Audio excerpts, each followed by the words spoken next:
Here we have the Teka dishwasher. To operate with it, make sure the wall switch is on. Then open it, load the dishes here, and then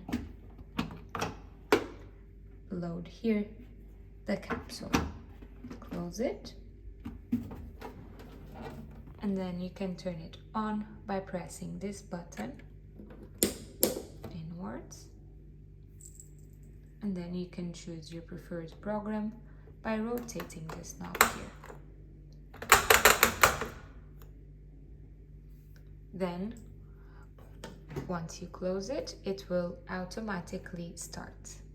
To turn it off, press the button again and then switch it off.